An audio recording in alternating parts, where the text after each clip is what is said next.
बहुत पुरानी बात है, एक रामपुर नाम का गांव हुआ करता था। उस गांव से नदी गुजरा करती थी, जिसके किनारे एक साधु बैठा रहता था और जोर जोर से चिल्लाता रहता था, जो चाहोगे वही पाओगे, जो चाहोगे वही पाओगे। गांव वाले आते जाते रहते थे, लेकिन उस साधु पर कोई ध्यान नहीं देता था। साधु को गांव के सभी लोग पागल, कुछ लोग मूर्ख और ना जाने क्या क्या समझते थे। साधु हमेशा यही चिल्लाता रहता था और भगवान की भक्ति करता रहता था। बहुत दिन बीत गए, लेकिन कोई भी उस पर ध्यान नहीं देता था। एक दिन एक बेरोजगार लड़का वहां से गुजरा। उसने साधु की यह बात सुनी और दौड़ा दौड़ा उनके पास पहुंच गया। उस लड़के ने साधु से कहा, क्या मैं जो चाहूंगा वही पाऊंगा? साधु ने मुस्कुराते हुए कहा, हाँ बेटा, जो तुम चाहोगे वही तुम पाओगे। लड़के ने फिर एक बार कहा, क्या आप सच कह रहे हैं?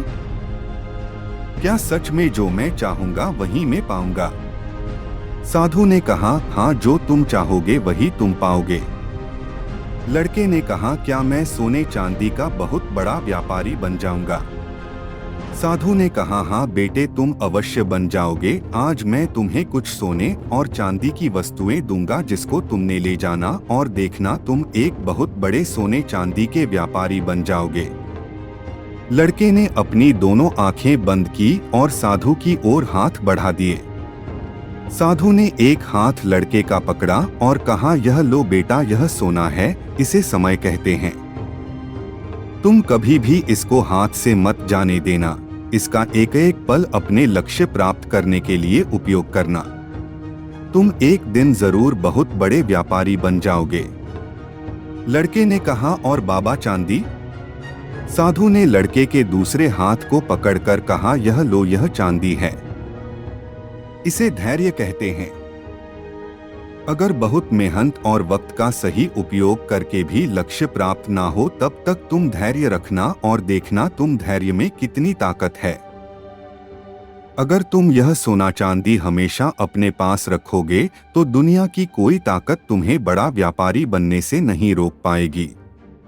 उस लड़के ने साधु की बात को अपने मस्तिष्क में बहुत अच्छे से बैठा लिया और कभी भी अपने वक्त का ना दुरुपयोग किया, ना कभी उसको हाथ से जाने दिया। वह अपने लक्ष्य को पाने के लिए निरंतर ही प्रयास करता रहा और जब वह हार जाता तो वह धैर्य का सहारा लेता और फिर दोबारा कोशिश करता। देखते ही देखते बहुत कम समय में उस लड़के के अंदर व्यापार करने के वह गुण आ गए जो अभी तक किसी में नहीं थे।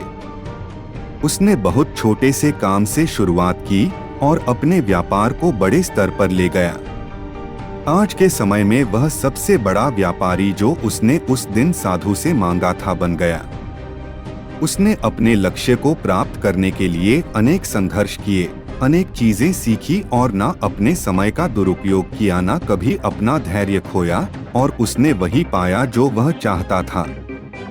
शिक्षा, समय और धैर्य वह ताकत है जिसका उपयोग करके हर व्यक्ति अपने मन मुताबिक लक्ष्य को प्राप्त कर सकता है।